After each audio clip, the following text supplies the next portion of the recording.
support of the platform project, which we'll learn more about. We are going to be learning more about today. And yes, we've always had these questions over and over again. How do we ensure that projects continue even after the completion or the funding is done? We are over with the project. How do we ensure that this project continues even after the funding period? And the question has been on and on. Funding partners keep asking this question, and this need was the inspiration for launching the platform project in 2022. Since then, we've created a sustainable knowledge-sharing platforms to meet farmers' information needs that will outlast any contribution agreement, grant, or project-based funding, while we work with other partners on the project. So, but the question is, what is the platform project exactly? What is it about? What outcomes have we seen? What are our partners saying about this approach? How are we financially sustaining the approach into the future? All of this and more will be answered in our upcoming webinar, this particular webinar today. And my name is Blessing Uwechia. I'm a program coordinator at Farm Radio International, and I'm going to be your host for today. For those of you who don't know about Farm Radio International, we are an organization that is committed to ensuring that people across sub-Saharan Africa have access to high-quality, reliable information so they can make the best decisions for themselves. We do this through a combination of high-impact radio programs and mobile phone technology to ensure that people have access to the information they need to improve their own lives and livelihoods. We work with radio broadcasters to ensure that they have the right tools and training to serve their communities in their important roles.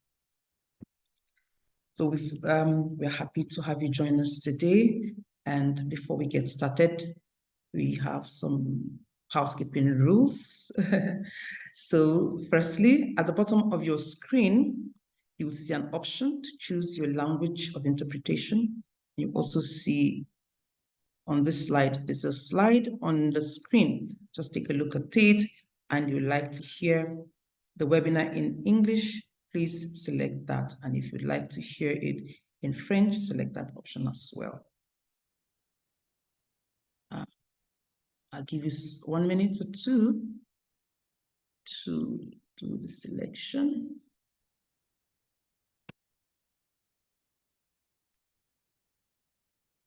Okay, I guess you must have done that.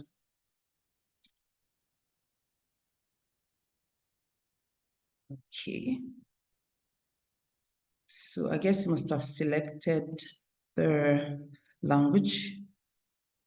Second, for our speakers, please ensure you speak slowly and clearly for interpretation to be able to translate.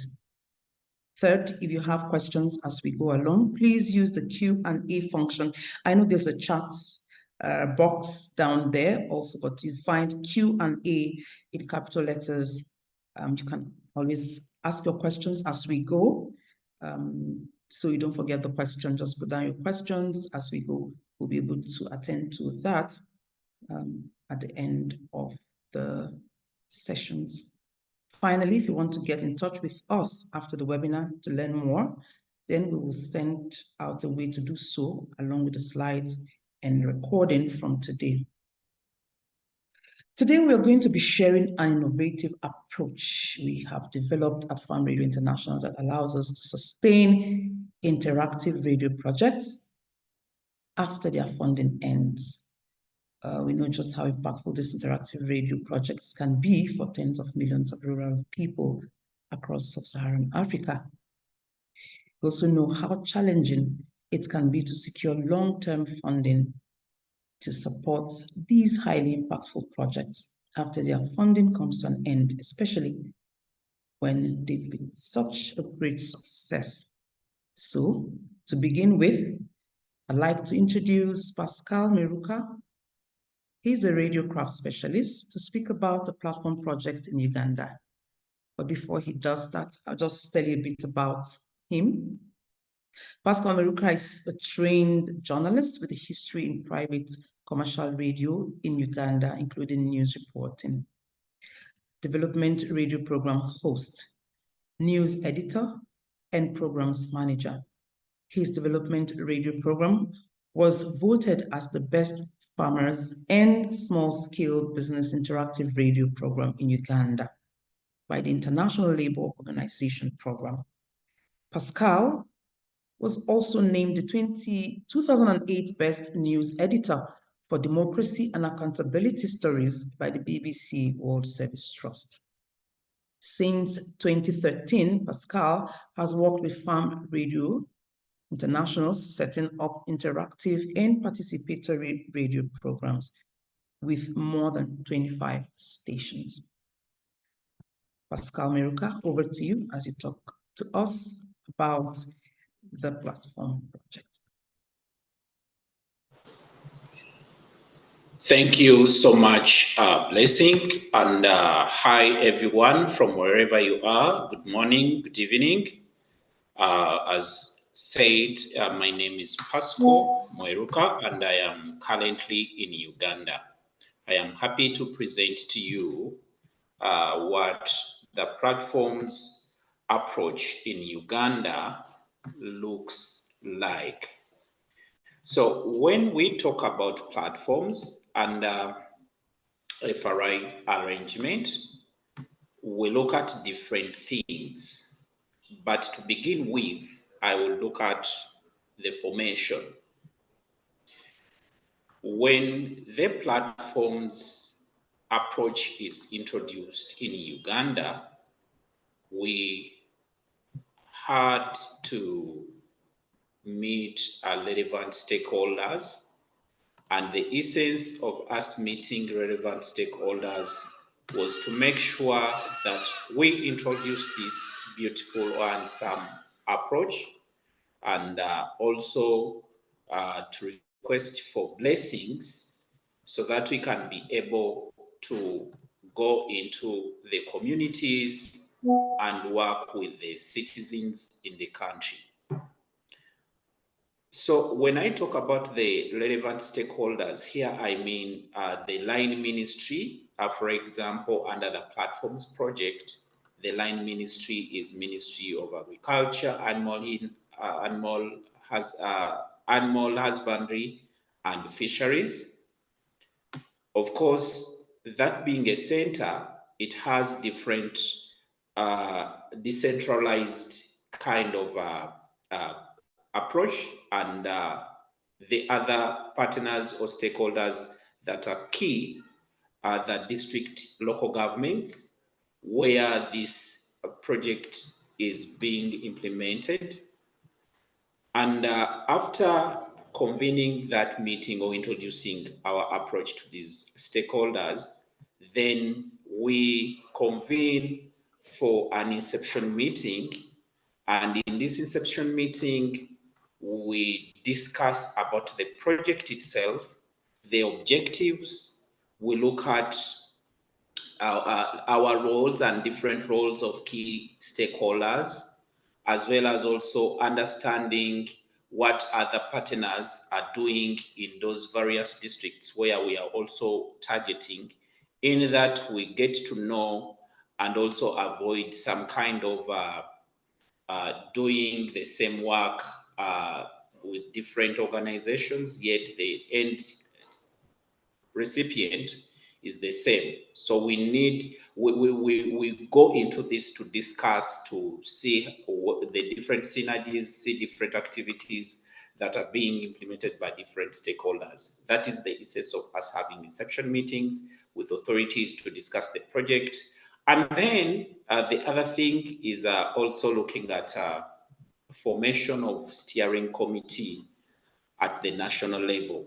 As I said, that our line ministry under the same project is Ministry of Agriculture, Animal Husbandry and Fisheries.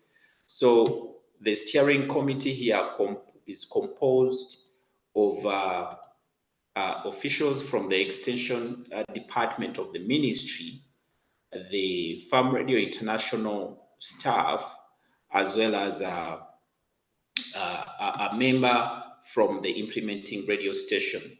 The essence of this steering committee is just to give updates of the progress of the project and also sharing some of the challenges and discuss the possible solutions on how to move in a unison. Then, still under formation, we go now into the district production departments, where in each district we look at the production department of the district. This is responsible for looking at all production related issues, including crops, including fisheries, including livestock, anything that is related to agriculture. The district production department is the overseer of all those activities, and it coordinates all that is related to production in that particular district. The other people that are key in the formation of the platforms are the radio station production teams. And when we talk about radio station production teams, this is the pivot, because as Farm Radio and the Ministry of Agriculture, we need to use the radio stations and other digital innovation tools to give out information to the farmer. So the radio station has also to be represented in the formation. And we request radio stations to provide staff or to nominate staff that will dedicate time so that they are available to be members of the hub who are supposed to contribute and also do the technical work when it comes to radio production. This is normally a team of 2 representatives from the radio station.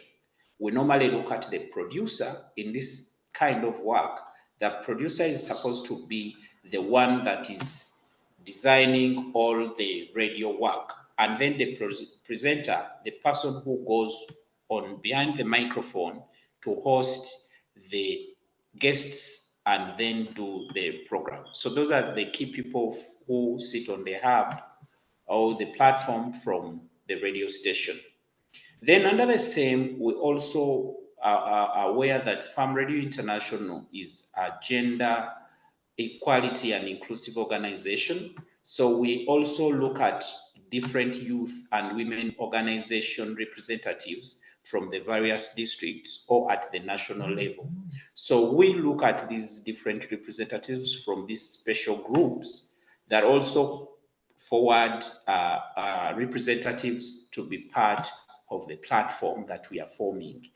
And then the subject matter specialists, this is not a constant position, but it keeps changing depending on the value chain or an innovation that is being handled at that particular time.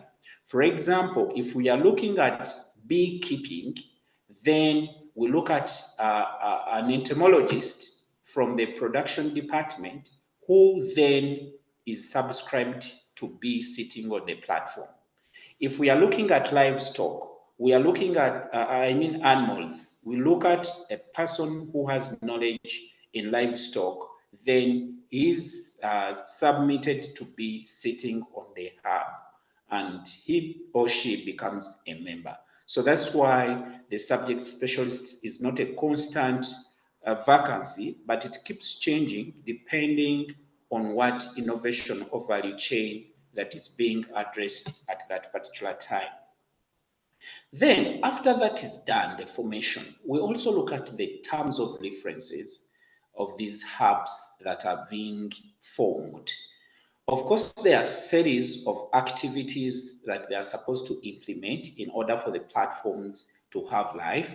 One is these are the core people that are supposed to plan for the radio programs, look at different themes or topics to be handled week in, week out. And they are also supposed to identify subject matter specialists that are supposed to be hosted by various radio stations across all the platforms, depending on the need of the topic that is being identified in that particular area.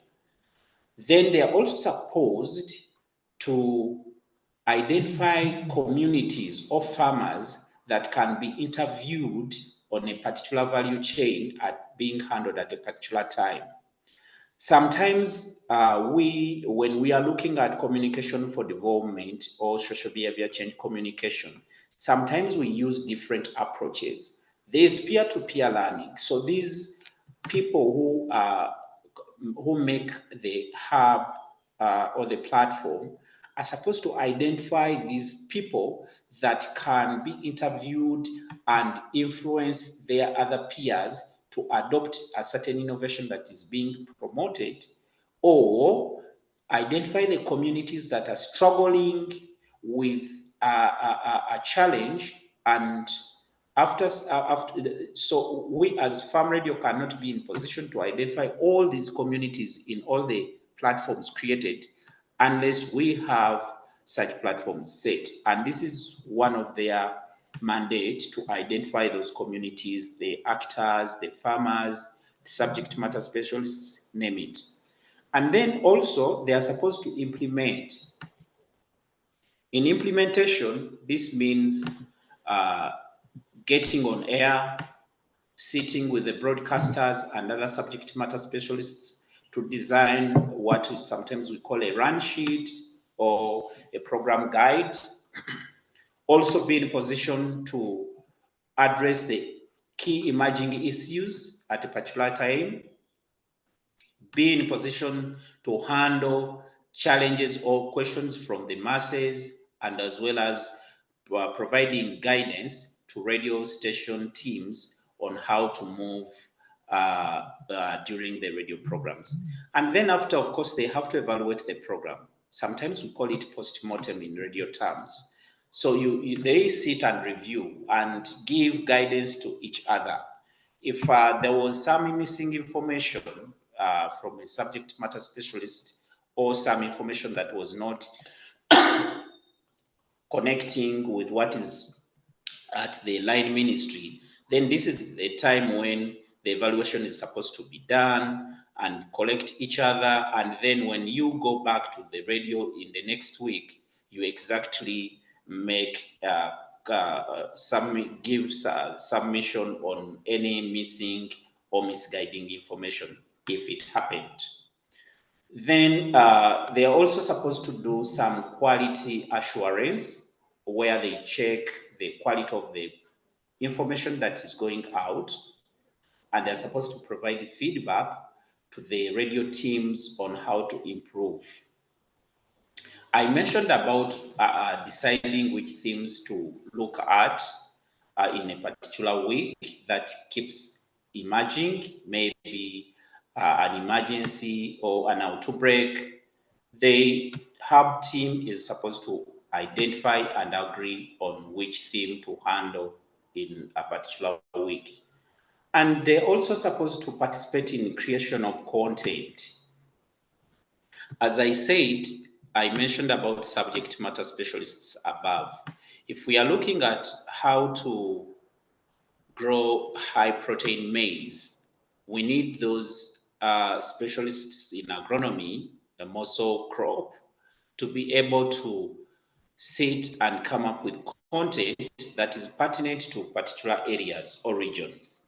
And then also they are supposed to attend meetings, coordinate meetings to determine the progress of the hub, find challenges as well as solutions so that the hubs can be self-sustaining.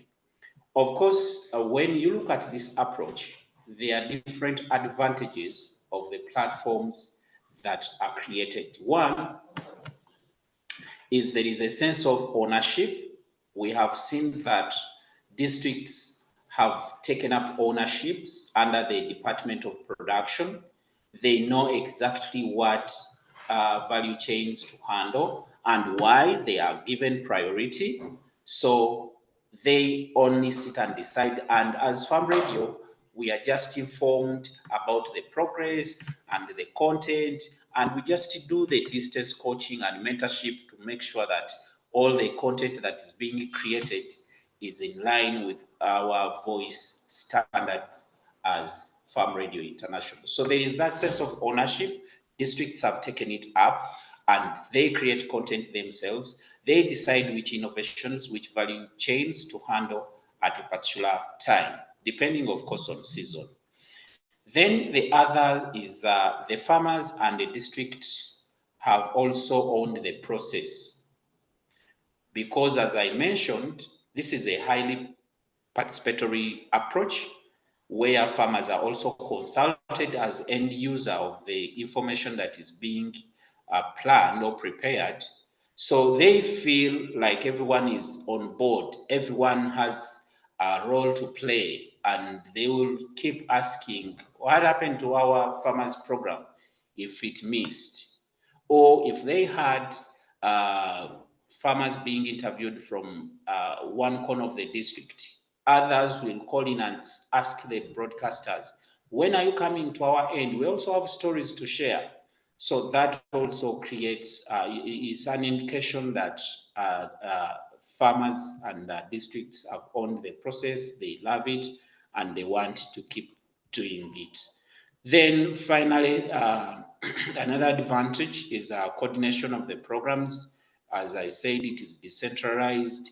Each district or each hub operates independently, and they sit as a department. Sometimes I will give an example.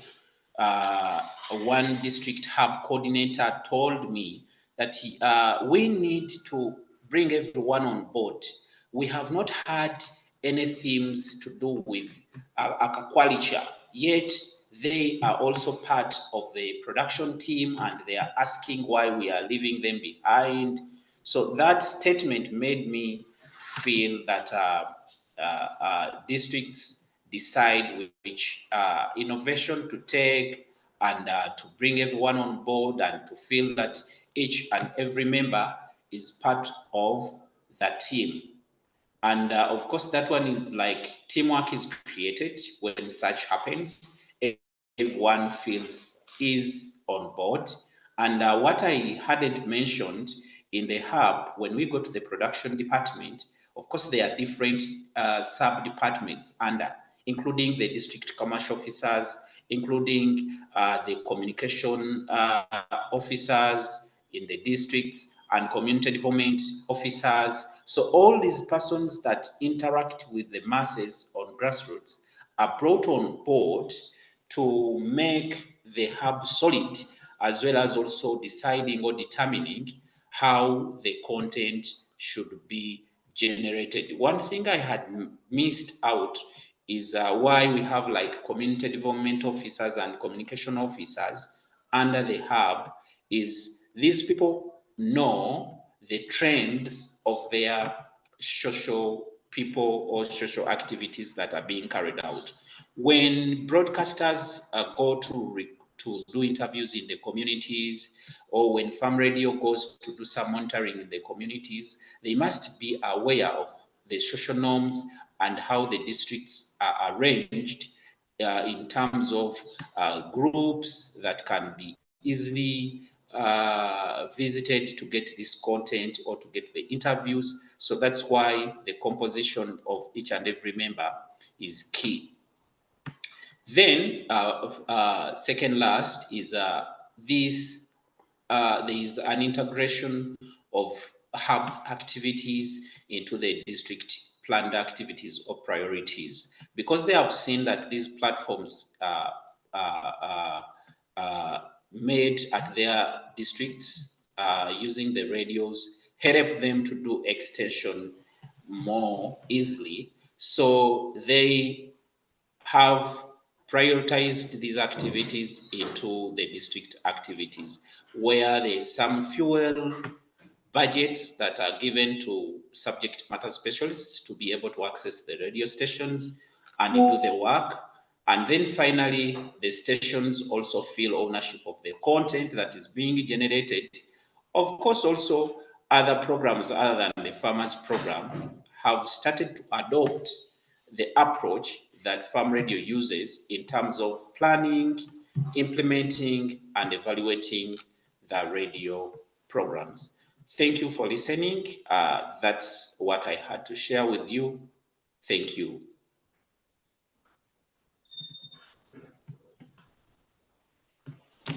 Thank you, Pascal.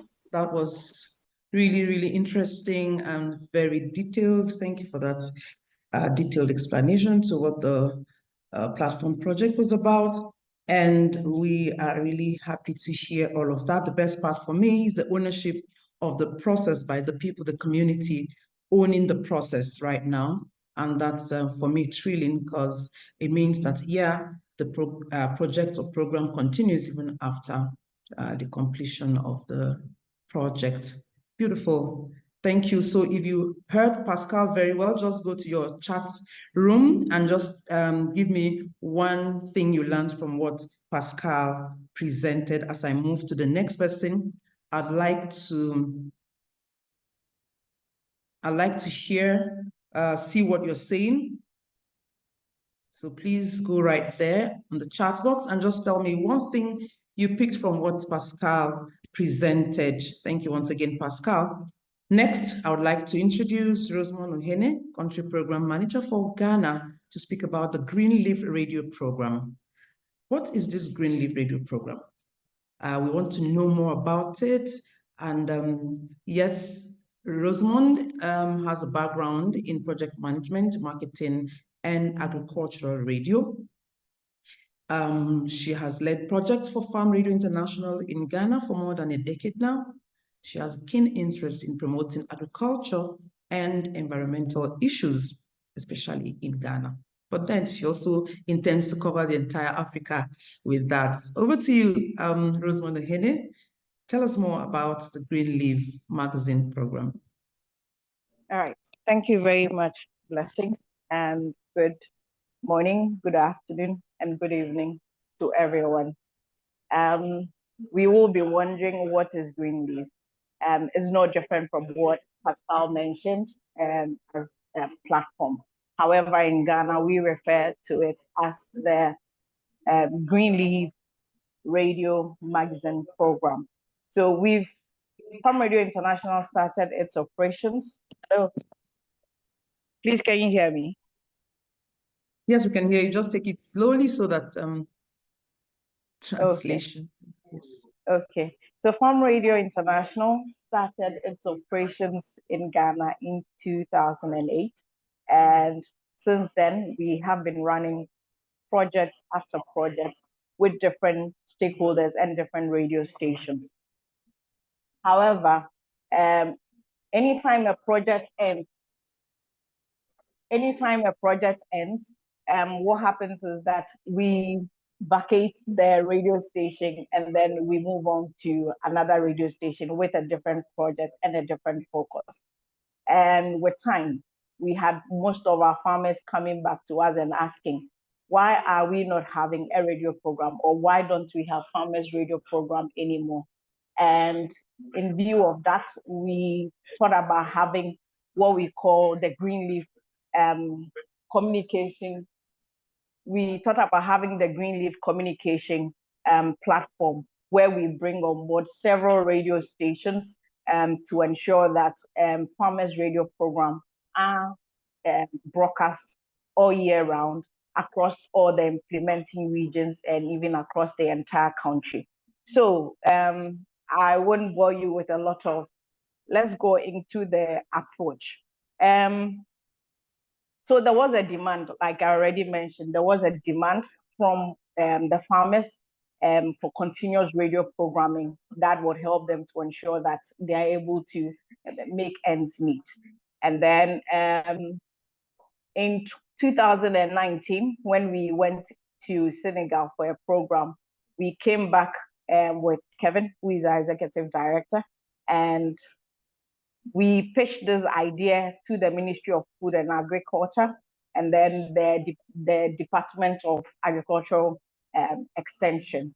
They actually bought into the idea, and that was when we actually birthed the Greenleaf Communication Platform. And with this, after they bought into the idea, we secured some funding from Global Affairs Canada under the Planting for Food and Jobs, Modernizing Agriculture program in Ghana. And we were able to come in to now set up what we call the agricultural advisory hubs across the 16 regions that we have in Ghana. And then as part of our programming and to ensure that we maintain or there is continuous programming and also for sustainability, we set up a business development team that goes around and to ensure that they bring in some funds for continuous programming and sustainability as well. Next slide. So for composition, the advisory hub is actually made up of radio stations, research extension liaison committee, where we refer to them as the REL committee. And these committee members are made up of people from the research institutions, universities, farmers, private entities or private organizations that are into agriculture, and some communication organizations or international organizations as well. And they come together to form what we call the REL, and they prioritize topics that needs to topics within the agricultural space that needs to be aired or that needs to be broadcast. And they prioritize it right from the district level through to the regional level and at the national level as well. And we also have agricultural officers at the regional level who are also part of the hubs. So we have the agricultural extension officer, the women in agric officer as well, and then the marketing or the MIS officer at the regional level, all coming together with the radio station and the REL committee, actually forming the advisory hub. Next slide, please. For advantages, what have we seen as part of coming together to ensure that we have this hub in place? What we have realized or what we have seen, there has been capacity development at the institutional level.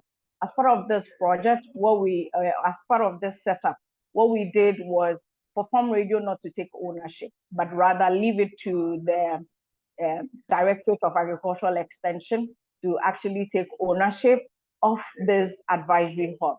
And what they do, they were trained at the national level and also at the regional level to ensure that they hold the advisory hub in place. So they own the advisory hub and they make sure that they meet on regular basis to ensure that they have content that they need to talk about on radio on weekly basis. Also we have institutional ownership. The institutional ownership also at the radio station, where the radio station don't see themselves as just a channel to communicate this information, but also see themselves as part or co-owners of the content that is being created or as part of the hub. We also have partnership, and this partnership, what we've come to realize as part of setting up the Greenleaf Communication Platform is that not one institution takes it, but what happens is that we have partnership with not just the Ministry of Food and Agriculture, but also all the stakeholders within the agricultural sector who matters and plays a role within specific areas that we want to talk about. There is also what we call the gender inclusion. When we started this, we actually had the Department of the Directorate of Agricultural Extension submitting names of people who would have to be part of the advisory hub. Upon receiving, we realized that there were only 2 women. And then we said, no, as a gender institution, we just can't have 2 women playing a role or being part of the hub.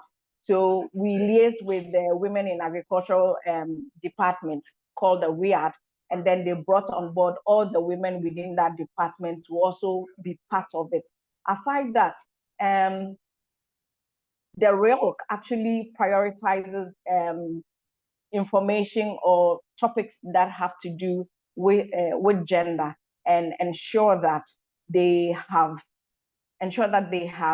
gender inclusive messages in their radio programs. And then they also give opportunity to women farmers or female farmers, young farmers, youth farmers. So not just women, but also we have youth inclusive. So in the radio program composition, or in what we call the theme or the team that actually come together to ensure that they have week on week topics to be discussed on radio. There's the youth perspective, there's the female perspective, there's also the men perspective that are inclusive, to ensure that they are not just talking about just male-dominated crops or female-dominated crops, but an all-inclusive topic that enriches the value chain in agri. Innovation and creativity. What we have as part of this setup, what really happened was that some of the hubs actually took up the work seriously, and what they did was they didn't just end at the regional level, but they also ensured that they disseminated this information to the district level. So where we have the hub sitting at the regional level, they've gone a step further to ensure that all the districts under them within the region also have a radio station, and then they've also gone ahead to form a hub where they also pick the information that has been developed at the regional level and also at the district level, and then broadcast them on radio, to ensure that people people don't just receive the information from the regional level, but they also receive the information at the district level, because most of the farmers identify themselves with the district agricultural extension people, and also the district radio stations that they find is within their communities or within their district. So we didn't just end at the regional level, but we've also moved it a step down to ensure that at the district level, we have most of these radio stations also taking part. We've also what we call the mobilization of resources as part of the innovations that have gone on. What we have done is we have the business development team that goes around and then seek for partnerships. And then when we get these partnerships, what we do is we feature them as part of the radio program. So as part of the radio program, we have what we call the Partners Corner. And at this Partners Corner, when it is time, we give them the opportunity to advertise their products, their services, and also give them opportunity, sometimes like 10 minutes, to talk about what they do, where people can find their services. And this helps to ensure that there is sustainability. So you may have an agricultural firm who may not have enough money to go to, let's say, a radio station to say, I want to advertise. But they can also come in with some support in terms, it can be both in kind and also cash. So some would say, I have maybe 10 Wellington boots I want to give to female farmers or youth farmers who show interest in the radio program. So we go in for these products, and then during the radio program, there are quizzes that we talk about, and then whoever wins, these awards are presented to them. Some of the fund mobilizations that we've had, just recently we had one seed organization, Witco Winka, giving us about 44,000 Ghana cedis. And also we had a heritage seeds that gave us seeds worth 13,000 Ghana cedis, where we distributed across to farmers who listen to these radio programs. And all these things come in to ensure that there is some sustainability for the radio programming or the Greenleaf communication platform that we have. Next slide, please.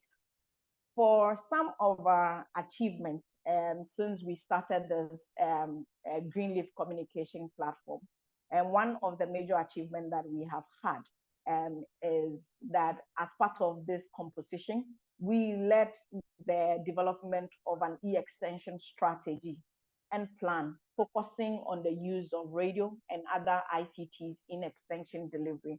When COVID-19 actually hit the world, especially for those of us within sub-Saharan Africa, where our extension services or extension delivery services from the ministry has been more to do with face-to-face approach.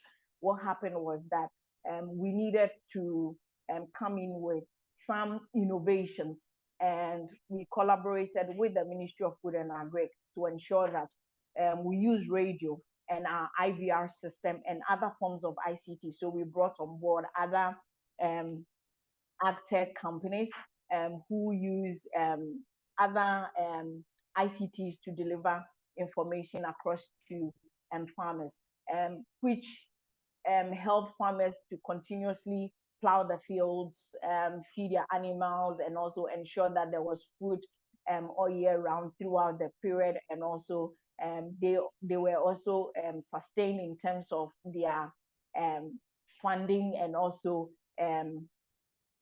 their own sustenance, as in ensuring that they also were food secured. So currently, this is what is in place. And based on this project that we did, or based on this e-extension strategy and plan that we have, it has also led to FAO and also getting funding through IFAD to ensure that we continue, or the ministry continuously do this. And there is a project that is currently running to ensure that this strategy is not left on the shelf, but is to ensure that this strategy actually materializes and being used. One other thing that we've also chalked as far as this is concerned is we've also had continuous programming. So we don't have radio stations and farmers badging us and calling us and telling us that, why are you not broadcasting program? Why have you stopped airing farmers program? We currently have continuous programming. Like we have a project running with Agra at the moment, and we were only to air 16 weeks of radio programs. But because of the sustainability or the Greenleaf communication platform, even though we were to end to broadcast 16 radio programs, we've broadcast over 50 radio programs since last year through to now. So this is one of the advantage that, or one of the achievements that we have had. And also we have been able to trickle down the advisory hub, not just at the regional level, but also move it down to the district level. And we are not just working with public radio stations like we started with. We are working with all radio stations, both public, private, and also community radio stations. And one thing that is very fascinating is we've even trickled it down to the community information centers. So we have some radio stations whose feed are picked by the community information centers and broadcast within the community for farmers or for listeners to actually have the full complement of the radio program all year round. Thank you very much. Thank you, Rosemond. Exciting to see that organizations are not just buying into the program, but other partners are actually putting their monies into the radio program. That was excellent. Thank you so much. So we have received some questions. If you have questions, please go right into the Q&A session and put down your questions. If maybe you wanted to ask a question to Rosamond, just do that. And on the chat, we received some of your comments. Thank you so much for actually coming back to us. Right now, I will just move to Samuel Kojo Antobam, who has 16 years of experience working in Southern and Western Africa. He is going to be sharing with us outcomes from the platform project. He's our regional monitoring, evaluation, research and learning coordinator from Farm Radio International. He's currently the regional male coordinator for Eastern and Southern Africa, Ghana and Nigeria, Farm Radio International. Over to you, Samuel Kojo Antobam. Share with us, were they outcomes or are they outcomes? Were they results that we need to, we're going to be proud of? Tell us what happened, how did it happen? Over to you. Thank you very much, Blessing. Good morning, good afternoon, and good evening to everyone. Happy to share with you some of the results that we are seeing. I'm speaking from Accra, Ghana. Maybe somewhere along the line, I may have to put off my video for better connectivity. That's one thing which is, I think, coming across from my previous speakers, Pascal and Rosamond. And that is ownership, and also especially in the case of Ghana and I think even to some extent in Uganda, this call by the farmers to continue the programming, which has led to all the program being spread across many radio stations in Ghana. But why are people doing this? They are doing this because they are seeing some positive results. They are doing this because they are seeing some benefits in this program in terms of the farming and maybe in terms of their lives. So in our next few slides, I'll be sharing with you some of the results that we are seeing from our evaluation. And then from there, we see what we can take from it going forward. Basically, we'll be talking about the outreach of the program, especially in Uganda, the method that we are using for our evaluations, the listenership, and some appreciation in terms of benefits. And also talk about what we call the quality of life index. We'll talk more about that when we get there. Next slide, please. Great. So for Uganda, most of these representations are coming from the evaluation that we did in Uganda. We work with 12 stations, which I think has been mentioned already. And these 12 stations, from our estimation of mapping, we are reaching the potential listeners of about 11.6 million. When we talk of potential listeners, we are looking at people from the age of 15 to and above. Yeah. So these are the potential listeners of people that will reach out in Uganda. Next, please. For the evaluation, mostly we use both a combination of qualitative and quantitative approaches. For qualitative, we did about 31 focus group discussions and about 26 in-depth interviews. For the household survey, the quantitative part, we did a random sampling of about 3,066 households, and headed by about 48% women and then 51% men. Thus, Mary covered 10 out of the 12 stations that we did the programming. Our major focus or purpose for this was merely, as I said earlier, to assess the impact of phase 1 of this project and see how this can provide a baseline measures that we can take forward in the next phases. Next, please. So for this evaluation that we did, we had about 46% listenership rate. These are 46% is coming from the potential listeners that we covered in Uganda. That can translate to roughly about 5.3 million potential listeners who are heard about the radio programming. In terms of our appreciation of the program, we have about 92% of these listeners say about this 5.3 million who said, yeah, the program was very good or fairly good. And out of this, 85% of them said, yes, they will listen to the program again.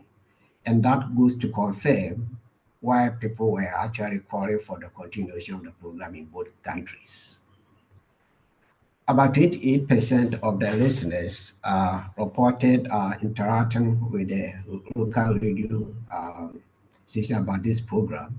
And this is quite encouraging because we wanted more of this interaction with the program so that people can also share their views and then we can take those views into consideration. Next, please. In terms of impact in knowledge and practices, we had about 87% of the listeners who indicated increase in knowledge about the promoted practices, the regenerative agriculture practices that we were working on. 55% of these indicated being familiar with the concept of regenerative agriculture compared to the non-listeners of the program which had only about 43%. About 67% of the listeners indicated having implemented at least one or more of these promoted practices when it comes to regenerative agriculture. And 60% of the listeners, compared to just about 40% of non-listeners, said they implemented about 5 or more of these practices. So already we see some positive result from the next place. So in terms of the positive result, we also, in addition to the positive result, we also see some recommendations. Yes, things can always be improved, and that is what we are gathering from the focus group discussions and also the in-depth interviews. Generally, the farmers themselves are saying that for the next phases, or if we have to do this again, we can consider looking at other radio stations. In fact, when you look at some of the codes, some were saying some of the stations were for high class, so maybe sometimes we should engage more of the local stations that were close to them. There were also call for showcasing women's experiences and issues, and that comes up a lot. And this is because a lot of the women were complaining that because of the traditional values and also some expectations, especially when it comes to decision making at the household level, men are very domineering, and so we are not hearing their voices, especially when it comes to decision making processes regarding to their lives and also regarding to farming practices. So we should, going forward, design some kind of a program that will help us to hear more about the women and their issues and try to incorporate this in our programming. Next, please. Good. After doing all this, the next thing is, okay, and so what? If things have to continue going forward in the future, then in the long run, we want to see some kind of impact on people in people's lives. So we try as much as possible using this study household survey to try to make sure that we are able to gather some information that will help us to get some indices to measure the overall or the long-term impact of our programming in the lives of people, the farmers especially. So we create this impact high-level outcomes and then make sure that we are able to measure them. And this is what we call Communication for Development Quality of Life Index. Next, please. What does this index comprise? Basically, from our interaction with farmers and especially at the local level and the rural level, we came up with these domains: communication, right, agency, confidence, food security, income, productivity, resilience, regenerative agriculture practices, social capital, gender equality, and inclusion. I must say that each of these domains is actually a whole project of its own if we have to go into detail, because developing an index for each of these can take a whole lot of a research project that can go on for even a year or more. So, but what we try to do is to simplify things and put all of them together and see how our programs, especially the long-term ones, 2 years, 3 years, 4 years, 5 years, can have some kind of a lasting impact in the lives of people. So at the end of the day, that is all that we want. And that is why we came up with this. We came up with these key domains to measure. Next, please. When we did this, using the various indices for each of the domain and then averaging them across, we came up with this. We had these results. Generally, among listeners and non-listeners of the program, we see that for the listeners, the impact is about 2.3, while the non-listeners, we have about 2.03. Well, when you see these figures, the first thing you say, but there's not much difference between the two, just 0.3 and maybe 0.03. Please let us not be, I don't know what to say this you by that. Because even if it is 0.001, for you to have that kind of long-term impact on somebody's life is quite significant. So what we see there, there's 0.3, especially among the listeners, is something very, very significant that we should not downplay. All that we are saying here is that those who are listening to the program having some good, generally higher impact in terms of quality of life. And we have the various domains here as we see in this slide. Generally, when you look at various domains, we see that the gains are much higher in some of the domains more than others. You take, for example, regenerative agriculture, which is about 0.26 among listeners and 0.22 among non-listeners in terms of its overall impact. When you look at agency, for example, we have 0.27 among listeners and 0.23 among non-listeners. So generally, we see that the listeners, we have some kind of positive impact. But as we said, this is a long-term process that we are still defining and still trying to gather some more information and refine it. But already from what we have done in Uganda, we can see that our communication for development in a way has some positive impacts in people's quality of life across these domains. Next slide. Maybe what we have to do next is basically to, what we have to do next is to try to do this in other countries with the other longer project that we are going to have and see how this is either consistent or not in these across other countries. We are also trying to refine it and then maybe publish it in peer-reviewed journals. The impact that we have shared so far basically rely on some basic descriptive statistics. But as we all know, if you want to really make a lot of maybe bragging right about some of the impact that you are making, we need more than just descriptive analysis. So we have applied some other techniques that we are using. For example, with the experimental models.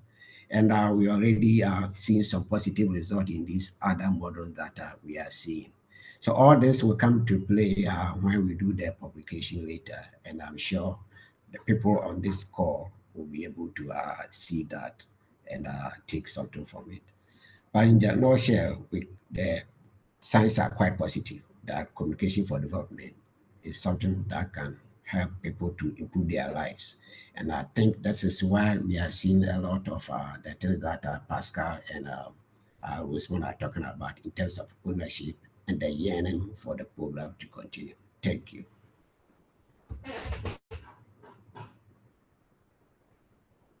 Thank you, Samantobam. Great results. If you have been listening to Samantobam and you had some good results, if you had some good results, kindly go to the chat room and give us a thumbs up, or get to your best emojis and just give to Farm Radio International for this great work that is being done right now.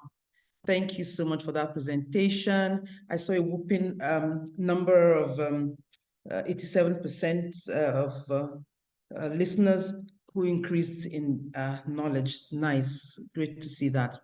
Next, so I'm waiting to see the emojis or the thumbs up or celebration of what you saw. Just go to the chat room if you're right now listening to me. Next, we have Adinka Unikon.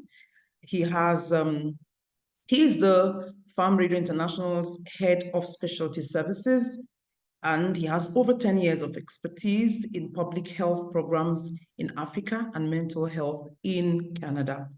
He has worked on initiatives funded by a wide range of funders, including the Bill and Melinda Gates Foundation, the Global Fund, the USAID, the National Institute of Mental Health, the Wellcome Trust, and Grand Challenges Canada. Adinka's education is in medicine and surgery, management and leadership in public health, and project management.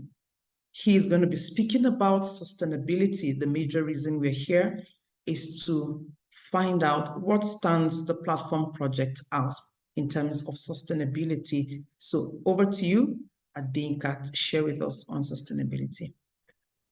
Thank you very much, Blessing.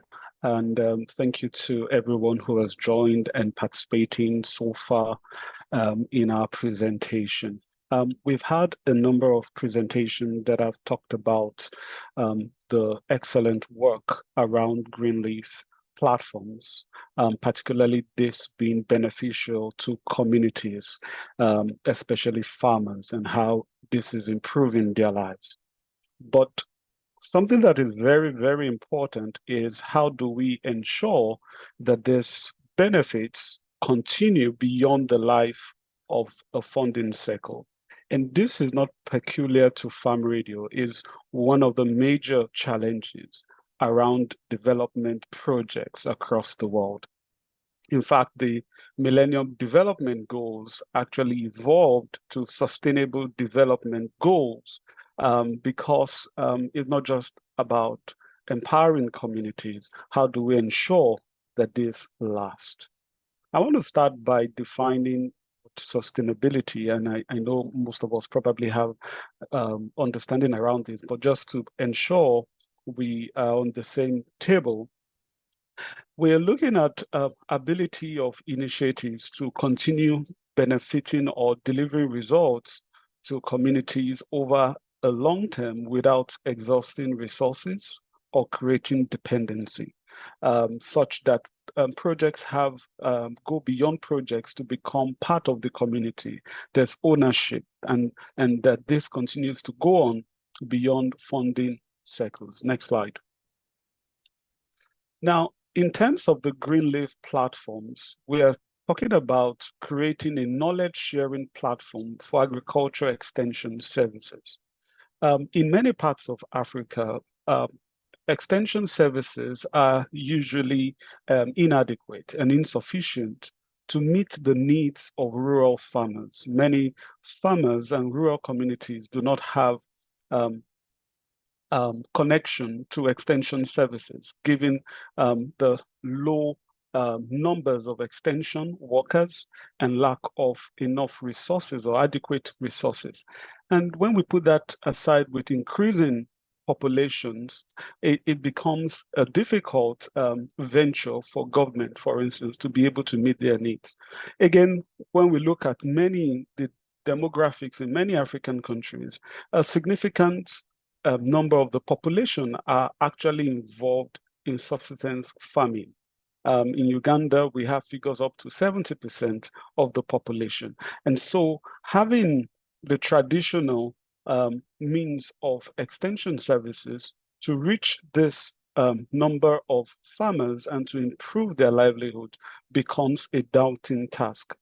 And so digital extension programs offer an opportunity to be able to reach these farmers. And so we in talking about sustainability, we're saying that this continues beyond the lifespan of a project, fostering a culture of ongoing development rather than dependency, so that the gains are not entirely lost after the end of a project. Next slide, please. So in practical terms, we're saying that this regular interactive radio magazine program that promotes secular regenerative agriculture based on localized content generation through hubs in collaboration with district agriculture extension services and a host of stakeholders continue beyond each project cycle. Next slide. And so before I go further, I want to just quickly mention why sustainability? Why don't we just look for more funding? Why don't we just seek new phases of funding cycle? We understand that when projects are designed and implemented in a sustainable manner, we tend to achieve longer impact to communities, livelihoods of the communities improve. We are not absolutely dependent on donor funding. It also helps to reduce inequality by increasing access to women and youth and ethical responsibility for us as an organization. Next slide. Now, next slide, please. Now, at Farm Radio, when we talk about sustainability, I know my topic of my slide is around financial sustainability. But when we look at sustainability, we look at a three-pronged approach. And that for these platforms, the base is like the platform. For these platforms to be sustainable, we're looking at sustainability in terms of institutional, social, and financial sustainability. At institutional sustainability, we're looking at the different structures and infrastructures within those countries that ensure an enabling environment to have these programs continue. For instance, in Uganda and Ghana, we have strong collaborations with the respective ministries of agriculture. And this collaboration includes the fact that in these ministries, there are policies around digital extension programs. In addition to that, these ministries work hand in hand with us in the design of the program. And apart from the design and all that, in a place, for instance, like in Uganda, district hubs, the district extension services actually contribute significantly by ensuring that the extension officers are part of the hubs in the different 12 platforms. And so they participate in generating the content of the program.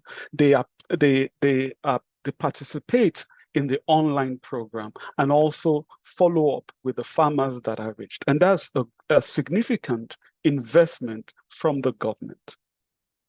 Again, when we talk about institutional sustainability, we talk about even the radio stations. In Uganda, for instance, the 12 radio stations plus one that we're working with are actually private radio stations. And these radio stations actually contribute in very significant ways into this radio program by donating repeat episodes and of airtime, for these radio programs. In fact, many of them are reducing the amount of reducing the cost of the airtime because of the fact that these programs are quite popular.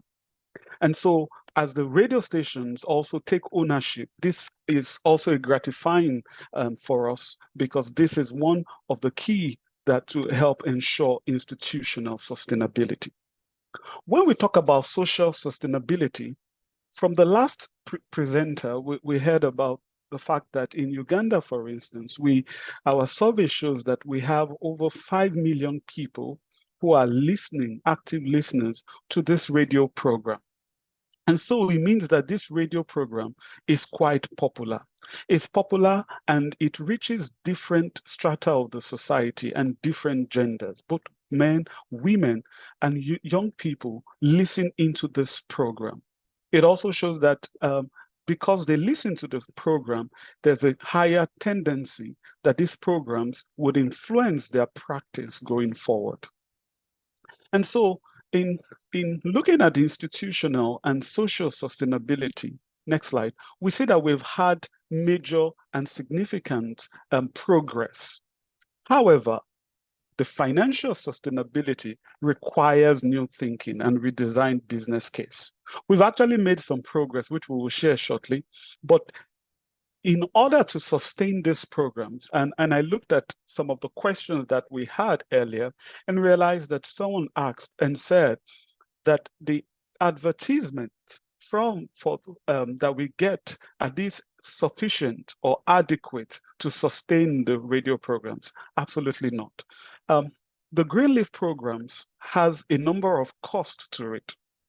And so apart from the airtime is just one of the costs. We need to sustain the means in which these programs generate knowledge, the different human resources that are attached to produce these radio programs, and different components. And the infrastructure and the different components. And so when we're looking at financial sustainability, we're looking at both cash and in-kind to ensure that these programs are sustained in beyond and are not just popular during a project life cycle, that beyond the project, these programs continue. Next slide. Now, let me give some insight around some of the results we've had in Uganda around financial sustainability. I mentioned earlier that radio stations have contributed in no small way to some of this program. The value of a 1 hour repeat airtime that these radio stations have contributed in the last 2 years is valued at about 133,000 Canadian dollars. We also had advertisements from input dealers through the different radio stations, which in some ways an incentive for the radio stations to continue to have this program on air. This is valued at about 83,000 Canadian dollar over a 9-month period. And by the way, it's not all the radio stations, it's just 7 of them, because they have different capacity in terms of their marketing department and an ability to generate resources. Next slide. Again, in the cost, because we talking about this platform, the infrastructure allows different players to be able to key in and take advantage of this medium or channel that reaches quite millions and millions of odd listeners.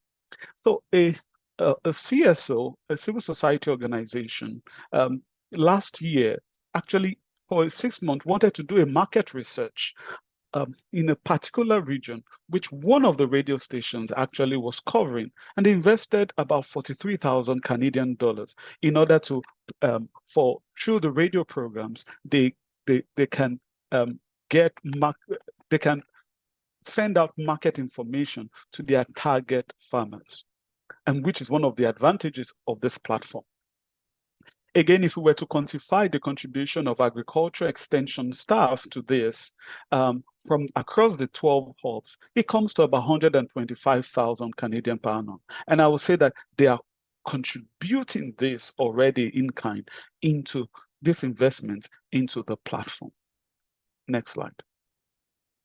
So what are the lessons learned and what are our new thinking going forward in terms of sustaining? I want to say that the first 2 years on the platform, Greenleaf platform project in Uganda has been a test case for us to establish the infrastructure that puts us in a good position in order to sustain this radio program going forward. And some of the figures I shared earlier are signposts to show that as we consolidate on some of these lessons, we would be able to capitalize on this gain. And just to add that we had an experience capitalization workshop recently in Uganda, and many of the stakeholders were able to contribute to some of the insights I will be sharing. We've established that the platform, given the figures I shared, is not yet financially viable. And so that is our task going forward. Now, the current design as it is does not fully integrate the private sector extension services. That is one of the things we've identified. And because we realize that there's a big market around the private sector extension services that we are hoping will be able to easily plug into the Greenleaf platform programs. We also realize that in bringing these private sectors, there's a need to have customized business cases for the different stakeholders, given their different interests, and at the same time, trying to maintain the objective of the Greenleaf platform to ensure that listeners continue to receive information that is credible and that is useful to them. We've also looked at the need to try different revenue generating models based on market research. We actually conducted a market research and we've found out that they are different. We've identified different models, including user-generated investments, and also how to ensure that the private sector extension services are able to fully plug into this. And the need to enhance the marketing capacity of farm radio as well as the radio station. For us, it has been a learning journey because the marketing and the business part is not necessarily our strength. And so we've been able to realize that we need to build more capacity around this going forward.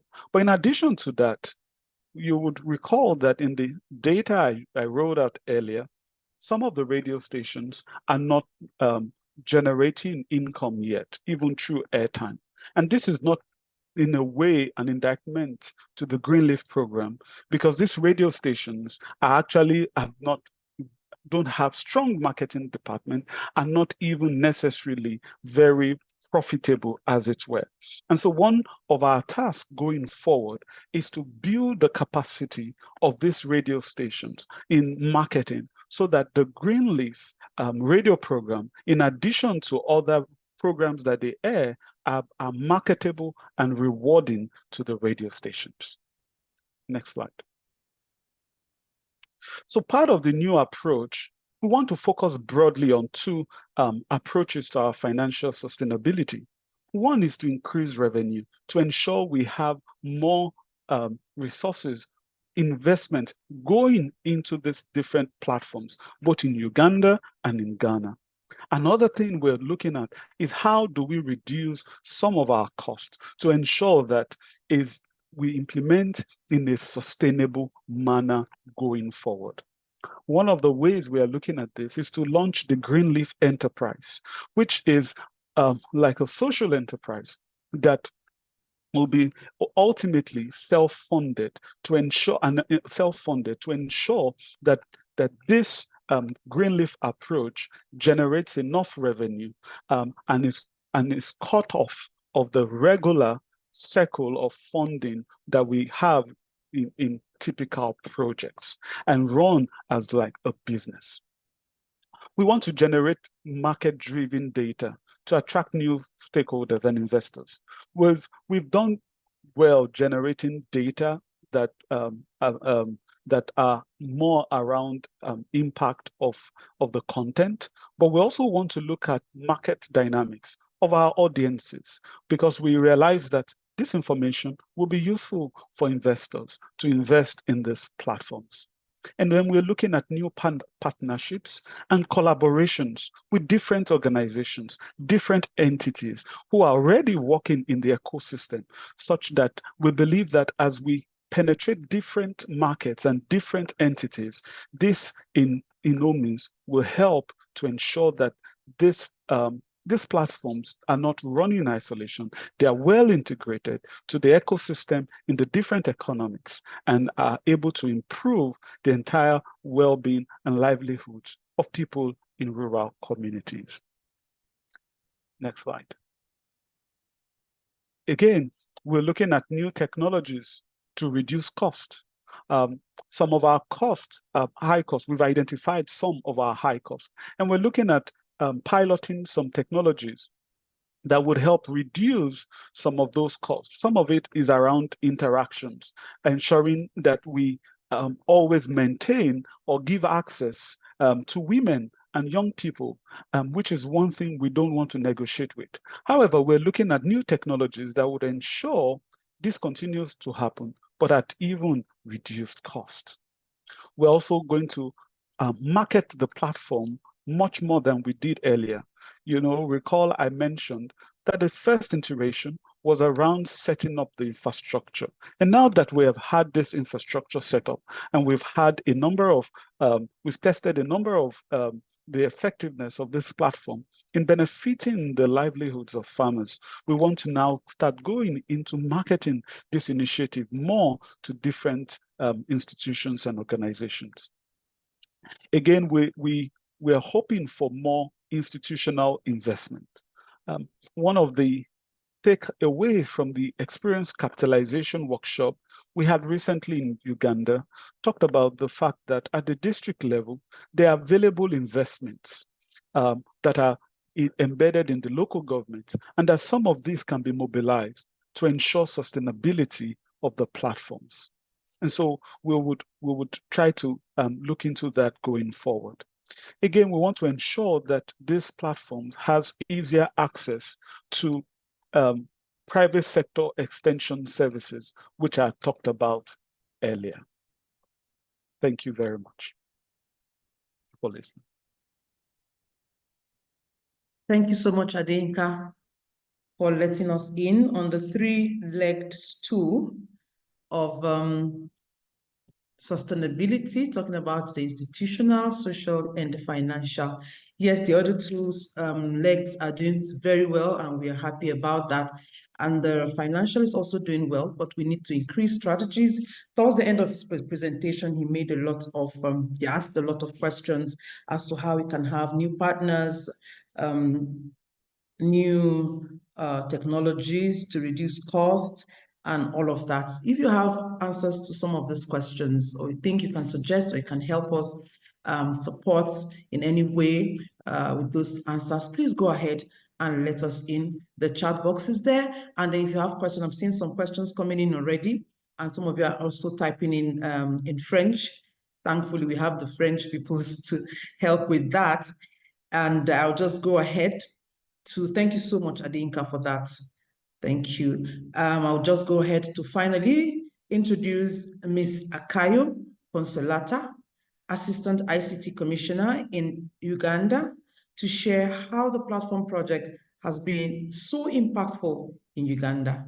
Consolata Akayo, hopefully I got the pronunciation well, is a distinguished leader in Uganda's agricultural sector, currently serving as the Assistant Commissioner in charge of Agricultural Information, Communications, and Knowledge Management at the Ministry of Agriculture, Animal Industry, and Fisheries. With over 20 years of professional experience, she has played a pivotal role in shaping and implementing communications and knowledge management strategies across multiple sectors within the ministry and beyond. Please go ahead, Ma, to speak to us about the impact of this radio program in Uganda. Thank you. Can you hear me? clearly. Go ahead. Thank you very much. I've actually been moving on the road and I wasn't sure that I would actually manage to get somewhere where I can sit and be able to talk to all of you. Good evening, good morning, and good afternoon, wherever you are. All protocol observed. Thank you very much for this opportunity for me to interact with everyone here. Thank you very much. Consolata Achayo is the name. It's not Akayo. It's Achayo. Thank you. Thank you for that pronunciation. If it is Akayo, then Akayo will not be happy with me. So I'm looking at the importance of farm radio platform project. What has it done for Uganda? And first and foremost, I want to appreciate very much the team that have presented before, Pasco and the colleague. Thank you. You covered quite almost everything that the sector, that the program has done. So as a ministry, my ministry is agriculture, animal industry, and fisheries. And we have a vision and a mission. We look at having a competitive, profitable, and sustainable agriculture sector as our mission. And we also visualize having a transformed subsistence farming community to moving to commercial agriculture. I'm saying this, I want to see how to link this with Farm Radio International activity. First and foremost, we acknowledge the presence of Farm Radio International, not just in the country, but they are present in the ministry. We work closely with the team. Personally, I'm actually one of their board members, a steering committee member, and I have personally participated in a number of their activities. So Farm Radio program is very close to the agriculture sector. We do a number of planning activities together. We monitor some of the activities that they undertake. That makes them part of our, part of us actually in all that we do. The beautiful thing with this team is that as the ministry probably tries to help farmers to shift from their traditional subsistence-based farming methods to the modern market-oriented agricultural practices, to increase their productivity, to ensure that they have profitable activity. Here we see Farm Radio coming on board with a very beautiful approach. When they pick on an enterprise, for example, they will look at it through the value chain, from the beginning, from the farm, from the beginning in the farm up to the market. And this is so beautiful. And it gives farmers opportunity to always be focused and look at what it is that these guys are doing. So we have really appreciated that approach. It's a beautiful approach that we look into making sure that this actually continues, and we don't want it to just be like that. Knowing that agriculture is the backbone of our economy. Sorry, ma'am.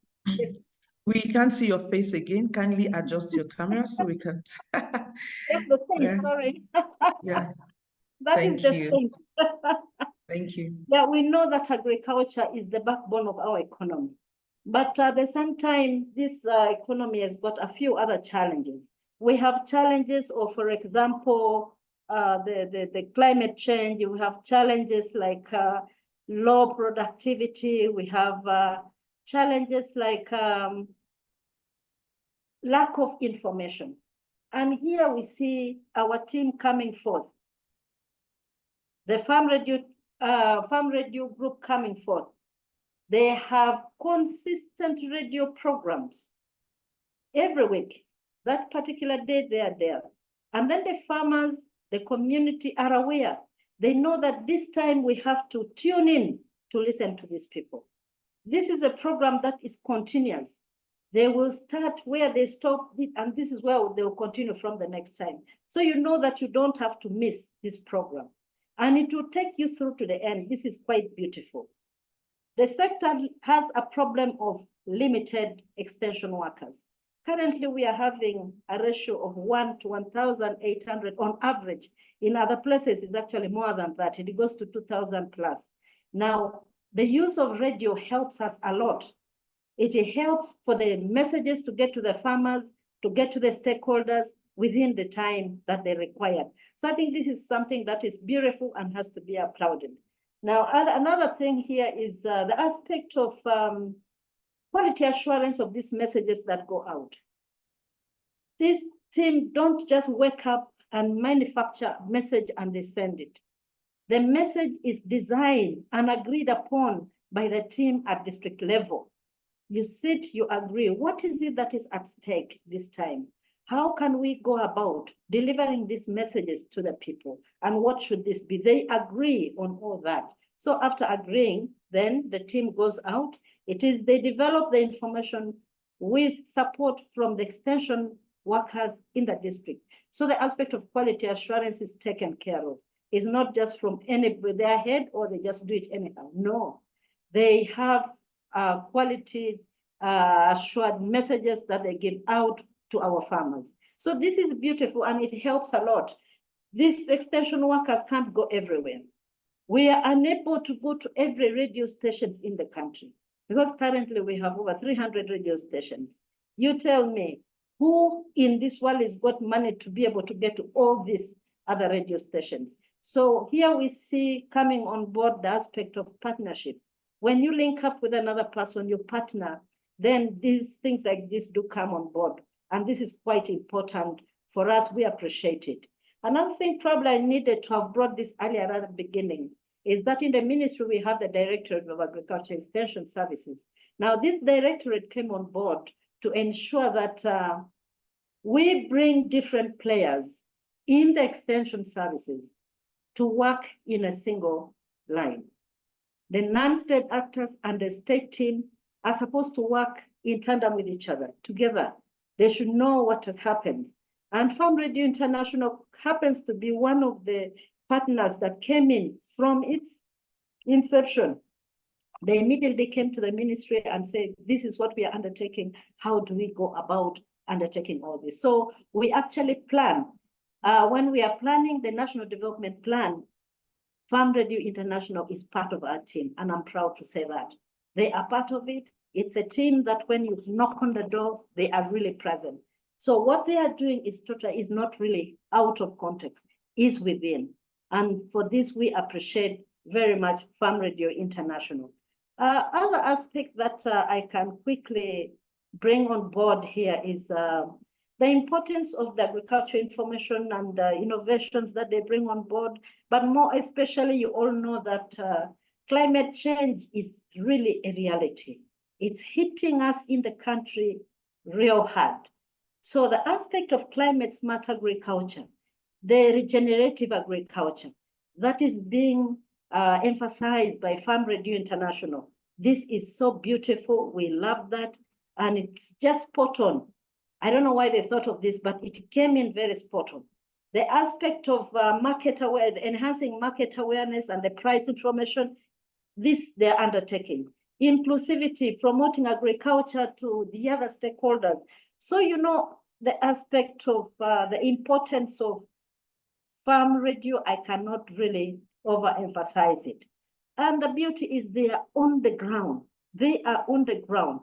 And you don't have to go explaining. If you go to any place where they are working, they will tell you that Farm Radio is here present. In the deepest rural places, they will tell you they are present. They started with only 12 radio stations. And there are people who are asking, how can we come on board? How can we come in? We like this program. That is where the beauty is.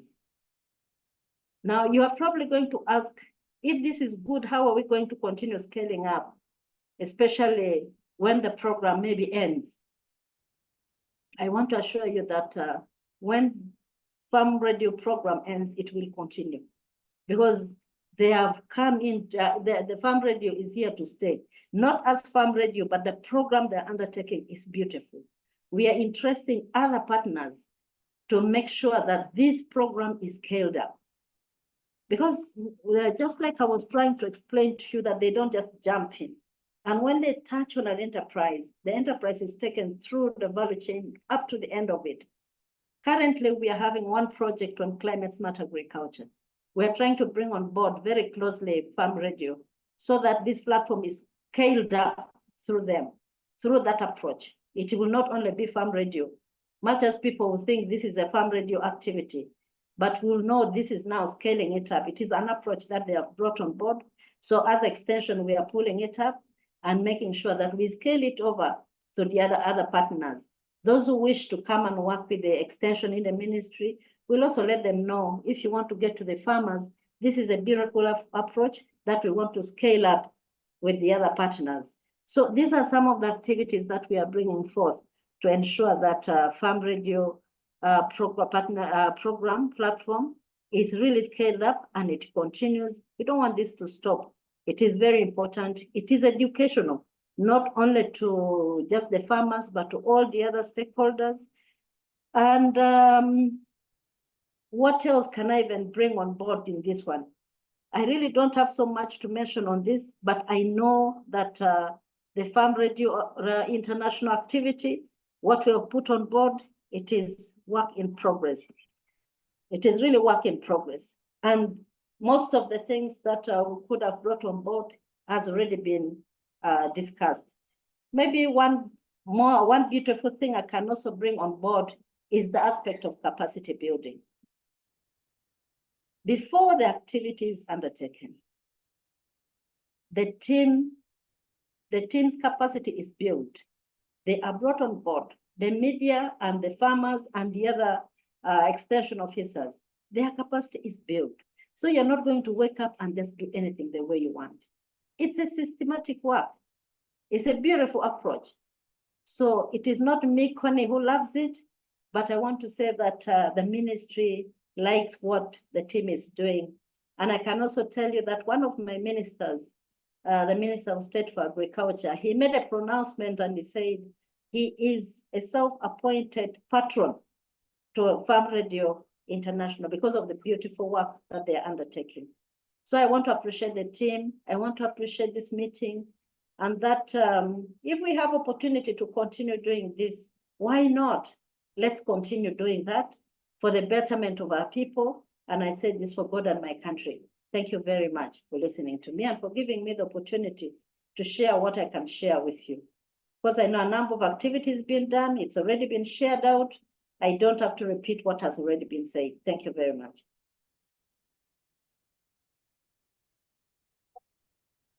Thank you, thank you, thank you, thank you. We appreciate you. For me, it's the appreciation and the celebration of Farm Radio International. I hear in your voice, I see the energy. Thank you so much. And I heard you say also that the program is going to continue and it's going to be scaled up and all of that, bringing Farm Radio into every project and activity you're having. That's excellent. Thank you so much, Mrs. Achayo. Can everyone in the room kindly give her a thumbs up? Please give Sachaw a thumbs up. Thank you so much. And I want to once again thank all of you speakers who shared your insights from this project with us. Now I'd like to invite questions from the audience. And also we already have questions in the chat room.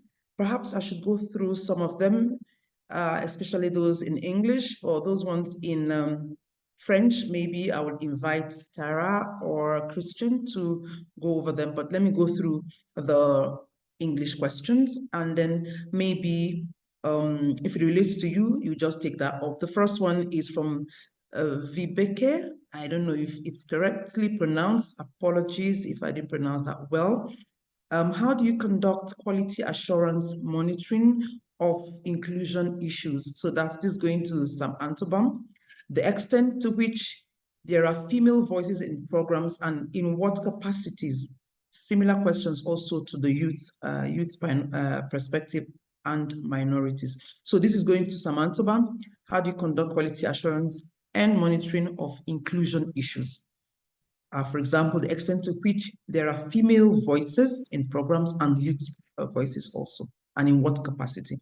So I'll just go over the questions, and when it's your time, you just go over them. Grace is asking Rosemond.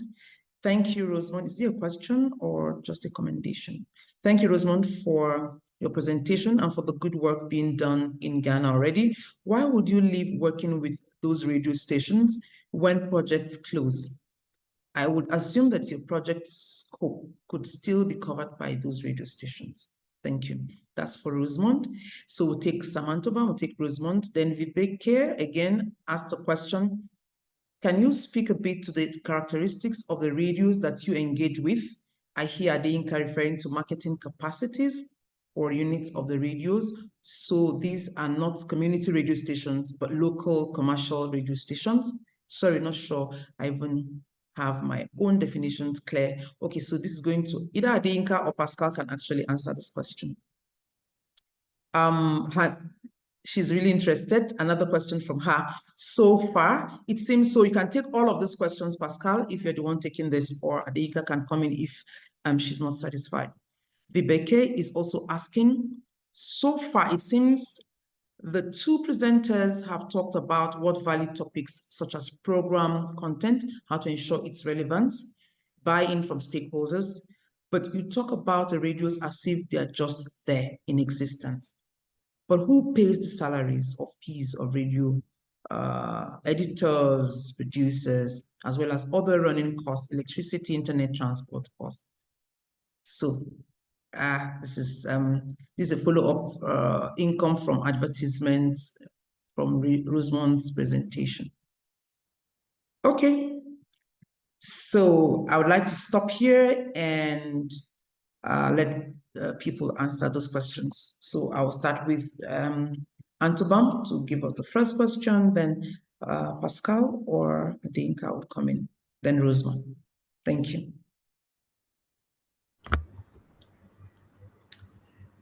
Thank you, Blessing.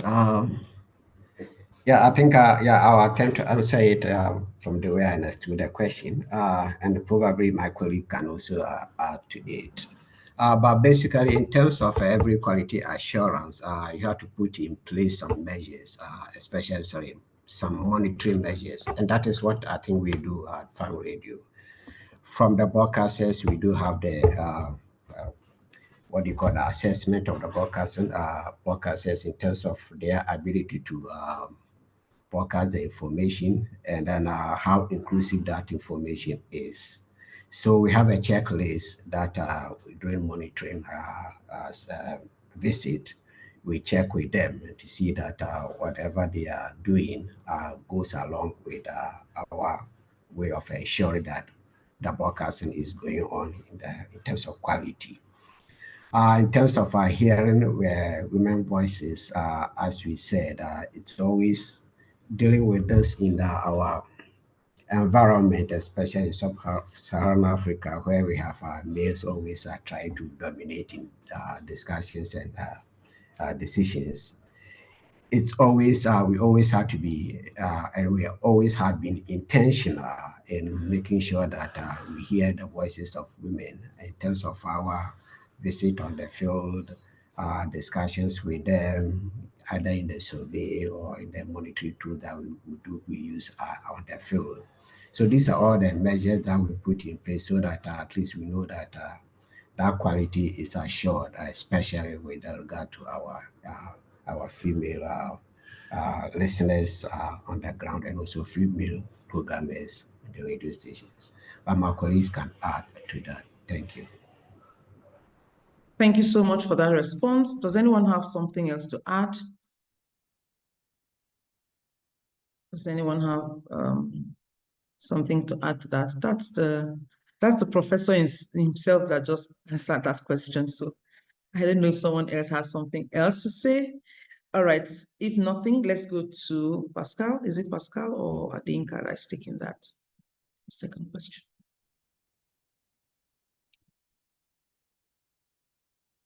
Right, I can start in terms of the characteristics of the radio stations we work with. These are local commercial radio stations. And so given the model we have and the need for them to be sustainable, they're radio stations who reach rural areas, but if we want to put them in a box, we would put them more as commercial radio stations. So they are local commercial radio stations that reach different communities. And they actually have marketing departments and marketing units or sales team that go out to seek for sponsorship of their radio stations. And so in terms of who pays staff, those radio stations, they're commercial radio stations, they pay their staff actually.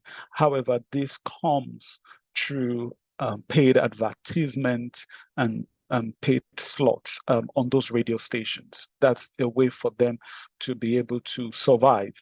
And recently we got to know that there are quite just a few radio stations that are viable in, for instance, in Uganda, able to break even, not even reach profit. So majority of radio stations are not, particularly the community rural radio stations, are not able to survive or are viable. So, but the radio stations we're working currently on the 12 platforms in Uganda are local commercial radio stations.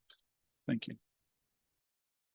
Thank you so much, Adinka. So that, I think, has answered the question that Grace asked, whether those radio stations are paid. Yet they are paid by the station, the organization, but they get some of these adverts or some of those small monies coming into the radio program to help them stay on air, so to speak. Yes, the last question will be to Rosamond. Rosamond, are you? Yeah, I'm here. All right. Great. So thank you very much for the question. The reason why initially we used to leave a particular radio station is after project ends. Most projects have specific targets, different goals, and then people, they want to ensure that they hear about specific messages. So another project will be focused in a different area and not necessarily where we had the previous project. So one of the reasons why we may leave a particular radio station, not because we don't want to work with them or they are no longer our partners, but then for the next projects that we are working with or working on, it has a different focus group area and key stakeholders and beneficiaries as well. And one of the major reasons why we came in with the Greenleaf communication platform, to ensure that we don't just leave a particular location after projects have ended, but continuously be with them and ensure that they have the needed information or the needed messages to ensure that they go about their regular activities, mostly farming, well. So, and then there was a question also regarding the advertisement. So what happens is that most of the radio stations run on adverts, like what Adeinka mentioned, and they have marketing departments that goes around to ensure that they bring in adverts to ensure that there is sustainability, like salaries being paid and all. What we try to do is, some of these organizations are based within for instance, like the capital region of a particular country or a region, and you may be working with a radio station that is within a specific district and not even at the regional level. So what we try to do is to, as part of our business development strategy, is to get in touch with these organizations or institutions that are within the capital regions and also districts, talk to them and see how best we can get them to come put an advert on the agricultural radio program, and by so doing generate income as part of the sustainability models to ensure that we have a continuous Greenleaf communication platform running. So that is how we go about the advertisement. So the institution does not just advertise with one radio station, but rather is able to advertise their product under the umbrella of radio stations that we have on our platform, depending on where the focus or which particular radio stations they are interested in. So that is how these adverts are gotten at the national, regional, and then the district level, and then distributed across the respective radio and stations that are on our communication platform. Thank you. Thank you, Rosamond, for that extensive response to that question or those questions. Moving on, as we draw to close, I'll just take these questions. Thankfully, Tara has done justice to translate from French to English, so I'll just take them and then call on Pascal, perhaps Rosamond also, and Adinka to kindly give us quick responses. Thank you. Pascal, can you share with us some of the incentives for resource people? What were the incentives that resource people got? Let me take the next question. Sorry, just give me a minute. How did collaboration with partners influence project implementation? And what benefits or adjustment did it bring? How did collaboration with partners influence project implementation? And what benefits or adjustment did it bring? So that's the second question for you. Thirdly, what are the best ways to share the learnings and results from the platform project with local communities and agricultural organizations to maximize impact? So anyone can answer this question. It can be Pascal, it can be Adinka. You can actually answer this question. Even Mrs. Achayo can also answer this question, because the question is, how best do we share learnings and results from this project with local communities? The next question is, just note them down, so you just take some seconds to provide responses.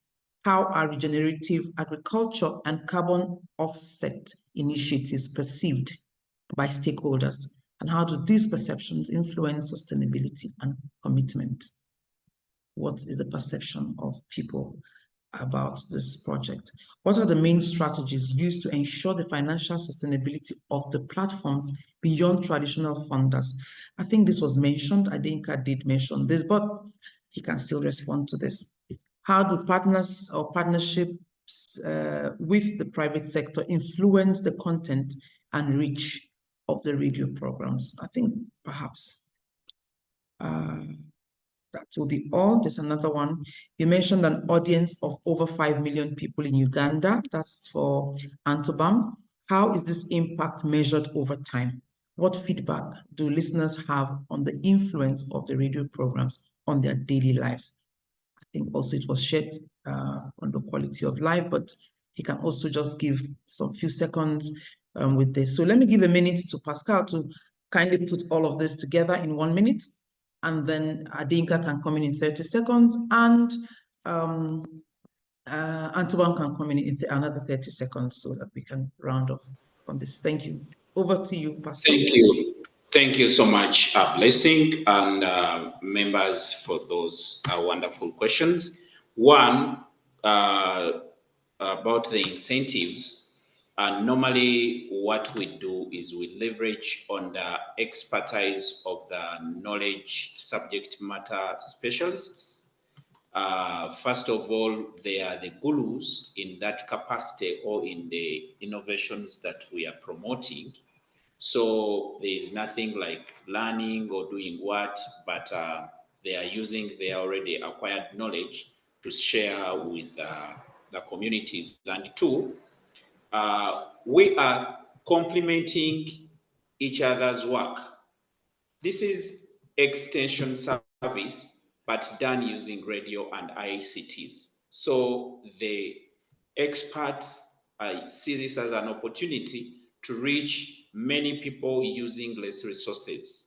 So those are some of the incentives that I can mention that come with the platforms or Greenleaf Radio Magazine. Two, how was collaborations influence progress with the partners? Of course, if the project is not embraced by different stakeholders, definitely just be aware that it will not be positive or perceived in the communities. So the more you bring everyone on board, the more you share your objectives with different stakeholders, the more it is understood and embraced, and vice versa. You have heard Madam Consolata Achayo she is a commissioner in the Ministry of Agriculture. But if we did not bring the ministry on board from inception, then she would not be speaking with that zeal and love and knowledge of the platform project. When she's speaking, she's like one of Farm Radio members, but this comes with how you interact with different actors, collaborate with them so that you see progress. She did not tell you that the minister of agriculture, one of the state ministers for agriculture, volunteered during the launch of this program, volunteered to be the patron of the platforms project. But this came as a result of us visiting his office, briefing him about the project, letting him embrace the project, and we move on. So the more you engage the partners, the more the project will be smooth and achieve results. Then how do you collaborate with private sector in terms of content? Sometimes it is a tricky thing. Sometimes other partners who have money and they want to bring in money dictate sometimes on content. But how we have been able to overcome this, our packed program, the Greenleaf program, is as it is. But these partners normally have been, if their content is contrary to the things that we are promoting at that particular time, the stations provide extra time outside the Greenleaf Radio magazine where they do their services as well as advertisements. What we encourage in the Greenleaf approach is the themes that we are promoting, for example, regenerative agriculture practices. That is the pivot of what we have been doing, and everything that is contrary to that was being put in other programs, but not the Greenleaf. And in the Greenleaf, maybe we did not tell participants about the segments, but we have what we call a partners corner, and this is where an open space for all partners that are in line with what we are promoting have a chance to promote their services and products that they have at hand. How do you plan to share the learnings with a wider team? Yes, we have done some visuals, we have done some videos, we have done some ICT materials, which we circulate, and we have produced videos that are on YouTube and on our websites, and we also intend to do an inline evaluation where we to bring everyone on board to showcase what we are able to achieve. Thank you so much. That is how I can respond, unless my other colleagues have other supplements to do. Thank you so much, Pascal. That was good. I don't know if any other person wants to add something, but if not, let's go over to Adinka. I can probably add a bit. Okay, go ahead, ma'am. Thank you, Pascal. Thank you, team. I want to add on partnership that Farm Radio is nearer to us. So as a ministry, we also sell out their approach. We are adopting that approach and the extension so that the partners that we work with can adopt a similar approach. And that is the beauty with working with the partners. For instance, we are having a multi-sector platform on climate smart agriculture. So this brings on board all different players in the climate change activities. And related information to this, we always request that partners share across board, and that takes it to the content aspect. Content, like I mentioned earlier, they don't come with it from their heads and just dump it. Because we noted by the time when we started bringing on board the single spine activity, there's a lot of duplication, there's a lot of information that some of them are actually not of that quality that's being given out. So what we intend to do and what we are still doing is to try and quality assure most of the information that goes out. The beauty with the ones for farm radio is that they sit with extension officers, and then these ones are developed. So you know that nobody's just coming up with his or her own information to deliver to these people. And once that one is given out, we know these are quality information and messages, and these messages can be given out to even the other radio stations. Sometimes we have opportunity with the radio stations. They give us airspace, and if nobody is able to get there, you are supposed to give them any information to run. So some of this content can be easily shared with those other radio stations, and they will be able to share them willingly to other parts of with the other radio stations that are not working directly with the Farm Radio International. So I think some of this is really work in progress. We cannot say it is completely resolved, because really we have so many partners. There are so many people who are probably not even working closely with the sector, but we are in the process of trying to bring the other players really on board. So that would be additional information that we put on board, but at least with the farm radio, we know this one is a controlled activity that we are giving out. Thank you very much. That was what I thought I could actually add on this. Nice, great. Thank you so much. That was extensive, throwing more light to those pertinent questions.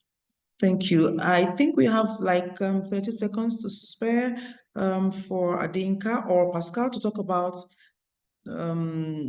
financial sustainability somewhere. Someone asked a question about that. All right. Okay, let me quickly answer. Adinka. Okay, great. Thank you. I'll start from Pascal's point to the question around how do we share back with the community. So we recently had an experience capitalization workshop in Uganda, where we had different stakeholders, starting with the beneficiaries. We had farmers being part of that meeting. We had broadcasters, we had representatives from government, basically looking at the platform, lessons learned, and sharing the different stories and experience. Now, but to recap in terms of our main financial strategies, we have first in-kind contributions, so investment, which comes from the ministries and the districts. These are directed to the radio, to this platform, as well as contributions from the radio stations. They donate airtime for repeat episodes. Additionally, in terms of cash contributions, we have what we call green leaf projects. What that means is certain NGOs, CSOs, groups who have interest in reaching farmers for different reasons, whether it's market information, weather report, they want to share some information to target communities, which we already reach, come to us and reach out to us, and then give funds so that it can run through the program. They can have a segment like a partner. This can then be, they can then utilize one of the segments to have this. So from projects, we've actually had like 2 projects in the course of the last implementation.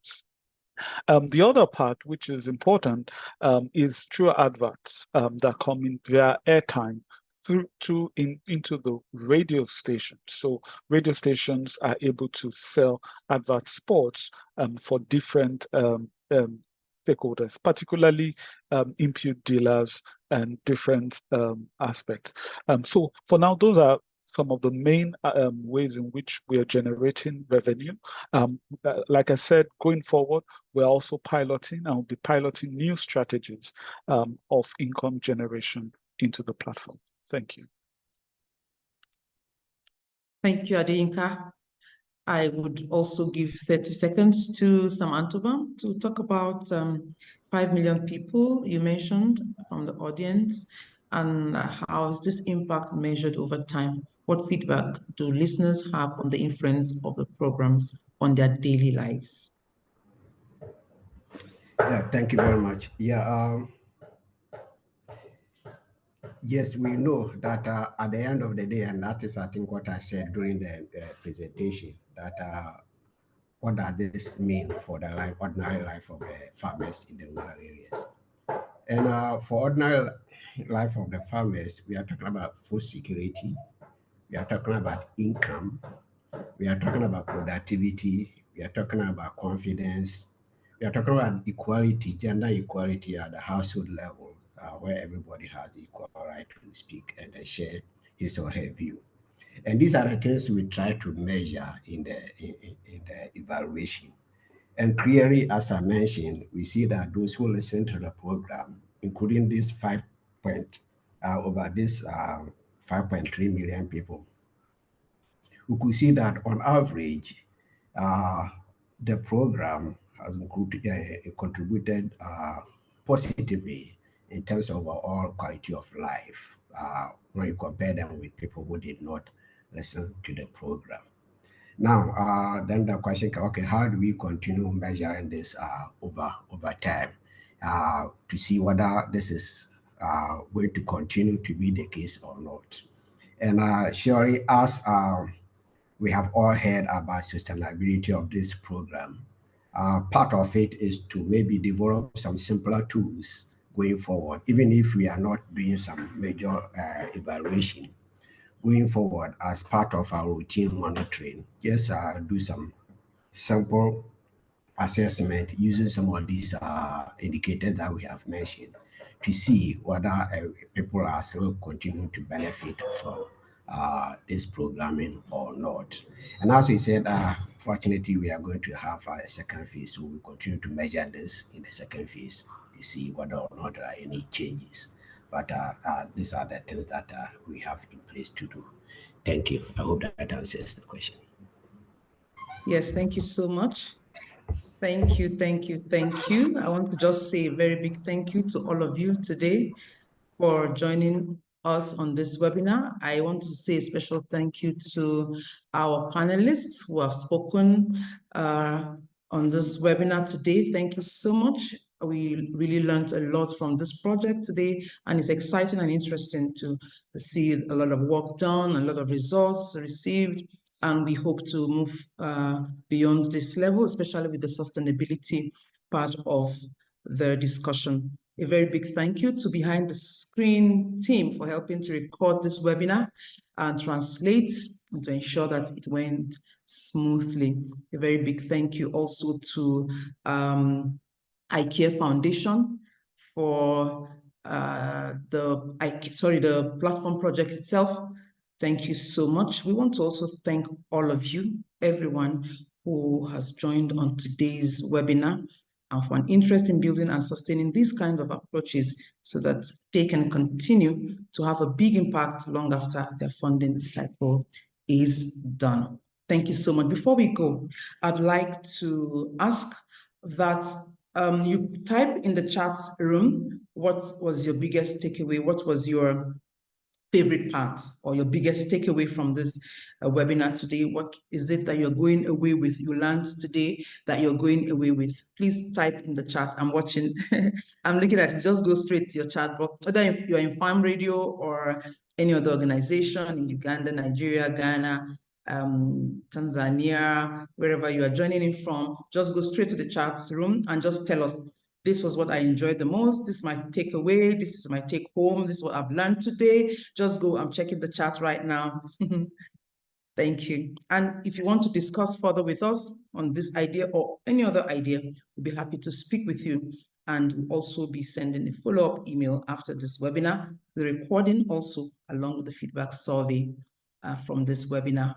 Thank you so much. I saw a question from Johnson in the chat room saying that he had written some emails to us and we've not responded. Please,